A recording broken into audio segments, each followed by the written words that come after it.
again everyone. In this video I'm going to show you how I made the printed fabric using the digital kit and how I actually make it into a journal cover, and I'll also show you quickly the printed canvas little journal cover as well. So let's get to it. So this is what we're going to need. So I've got my Reynolds Kitchens freezer paper, again off Amazon. I've got my little ironing pad here, which is just a foam pad, and I've stuck a piece of felt onto the back of it, or the front of it. My little mini iron, and you'll need a piece of fabric. Now I'm using what we call here in the UK calico. Okay, you can use 100% cotton. You can use a self-patterned cotton fabric. You might need to wash it first because fabric comes with what we call a size on it, which is a little bit of a finish. So you may need to wash it first. So I've just cut this haphazardly and I'm just going to give it a press to just get rid of some of the creases. Tell I don't iron very often, can't you? Don't even know what the word is. Now, if you decide to spray your fabric with water to help to get the creases out, you'll need to make sure that it's 100% dry. And I'm ironing this with a dry iron. Now, I've cut myself a piece of the freezer paper to our paper size, which is A4, which is 210 by 297 millimeters. As you can see, it's got a little bit of printing on it. It is something that you can keep reusing. Now, the other thing that I've done is, because my old printer is a little bit temperamental, it sometimes finds this a little bit too thin to pick up. So I have actually adhered just a normal piece of copy paper on the back, just along this one edge, so to help it to feed it through. And I'm going to then iron this onto my freezer paper. Now, the freezer paper itself, if I can show you on this, it has a matte side and it has a shiny side. I think you can just about see the shine, and we're going to be ironing the fabric to the shiny side. And as you can see, my fabric is bigger than the piece of freezer paper because I'm going to trim it down to size. So you especially want to make sure that you give it a good iron around the edges. And then I'm also going to iron it from the back side as well, just to make sure that we've got a real good contact between the two pieces.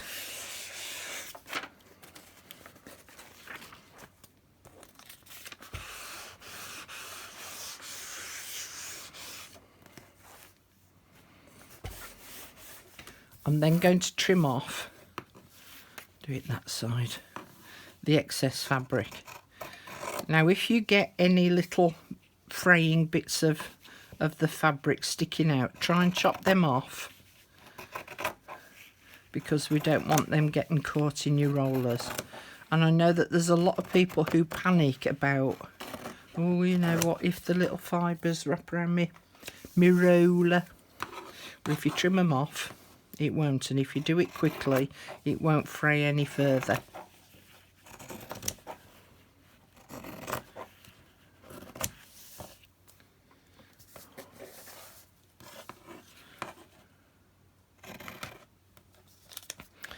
It's just coming off at the edges a little bit, so I'm just going to press it again.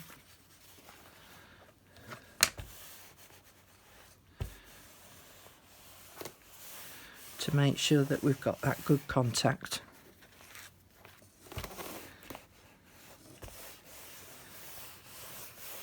And then I'm going to print the image onto the fabric. So you'll need to check which way your printer prints out onto what would be the right side. So for me, I've got to turn this upside down because this will go in that way and then it'll print here. Okay, sometimes it goes in this way and it'll print on this side. So I always do a little test piece of paper, put an X on it, put it through, and then I can see which side it's printed on, whether it's printed on the top side or the back side of it. The other thing you might need to think about is when you go to your print menu to print off, and I was asked by a lady if you can print the A4 onto letter size paper. You can, but you'll probably lose just a little bit of the edges because obviously the paper sizes are different. On my print menu, I have got two little boxes, one that says fit and one that says actual. So I could actually click on the fit and it would fit it to my page. It won't be 100% perfect, but you'll need to check your own print menu to see what size you need to print it out at. So I'm going to print this to fit. So I'm going to go off and put this through my printer and I'll be back in a sec. Just to show you, I printed it on, so I changed my settings from A4 paper to letter size. So as you can see, it's got a different kind of border around it. The other thing that I'm going to do is I'm just going to press it now with my iron to just heat set the ink. It doesn't mean that it's, you know, making it permanent and not going to make the ink run, but it just sets the print just a little bit rather than just leaving it as it was. Okay, and then I can peel that off.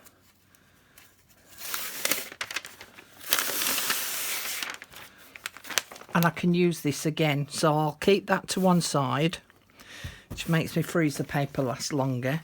Don't know how many times I can keep on using it for, but I guess as soon as it stops making the fabric stick to it, then, you know, I know that I need a fresh piece.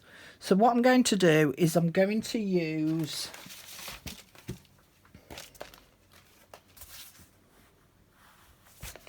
this Please Do Not Bend envelope, and I'm going to use the grey board on the back. So I'm just going to peel off all this brown paper and then I'm going to cut this down to size, and I want it to be slightly smaller than the printed image because I need to fold these edges around the back. The nice thing about printing on the fabric is that if I wanted to do some embroidery on this, some of you call it slow stitching, but it's actually embroidery. So if you wanted to do some embroidery on this, so like the centre of this flower here, you could do some French knots, or there's little bumblebees, so you could put some little bumblebee charms on. So you would need to do that before you actually adhere it to your front cover. Now, a lot of you have said, oh, but what if I put glue on the back of my fabric? It's just going to seep through. Yes, it is. But I have a little trick. So, I use felt. Now, I'm having to piecemeal my felts because I've run out. I need a pale colour because I've got a pale colour fabric. And if I use a coloured version, then it's that colour is going to show through. So I'm going to adhere the felt to my cover. And as you can see, I've got a little bit missing there. So I'll actually just stick an extra little piece on there. So I'm going to use my Fabri-Tac glue. And glue it around all four sides. Oh, and the other thing that I've done is I have added some micropore just down that centre spine to just reinforce the fold of the card because it did crack a little bit. Okay, so I'm going to stick that onto there.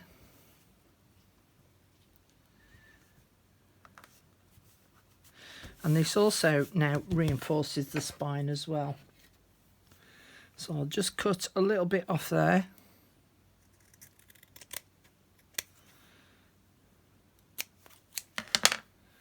Stick that on. No one would know any wiser, would they? I'll just trim off that excess.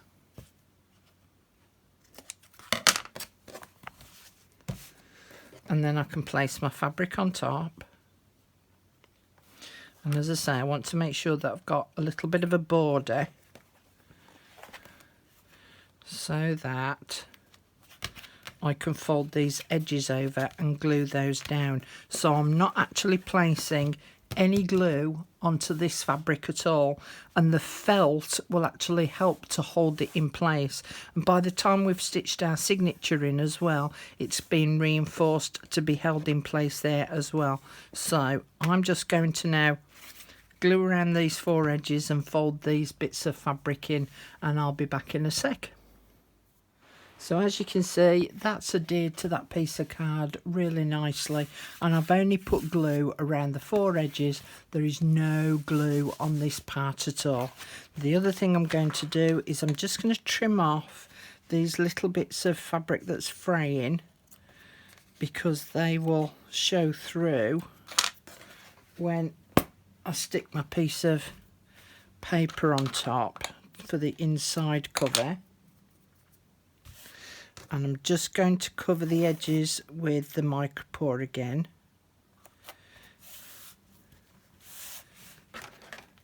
It just helps to seal that frayed edge a little bit, and it also gives it a slightly smoother dip from the fabric level to the card level.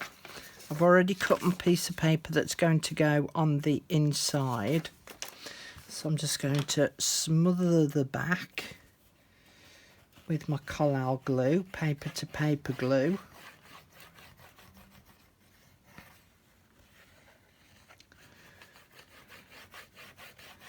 And then I'm going to pay particular attention to the spine area, because I definitely want to make sure that that's in contact. And then for added measure, I'm just going to use the Fabri-Tac glue around this outer edge, because paper doesn't always stick very well to fabric with a conventional type of glue, and this was made specifically for fabric.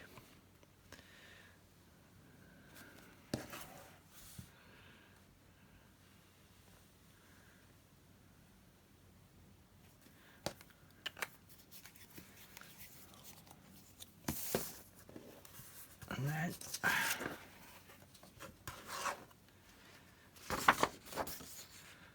can put that down on the inside.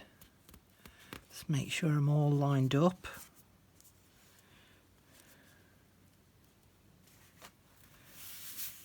And I'm going to leave that to dry a little bit. Make sure that glue is set before I fold it in half, because if I fold it in half now, the paper will just lift off that backing card.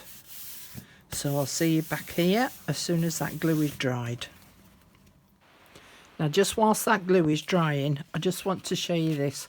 So I altered the settings on my printer to print 2 pages onto 1 sheet, but this is that canvas. So I don't know whether you will be able to see the texture of that. I hope that you can. So what I'm going to do is I'm going to cut this out, cut that out, and put the 2 together so that I've got an outside and an inside cover. I'm going to use my fabric scissors.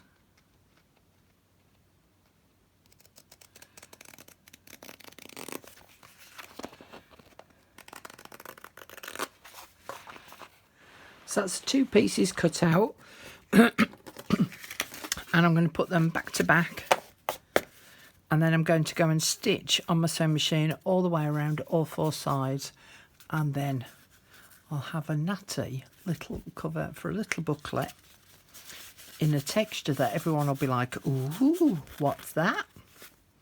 Well, now you're in the know. So there we go, it's dry now, and so what I'm going to do is I'm just going to very gently fold that round, and also use my boom folder on the inside.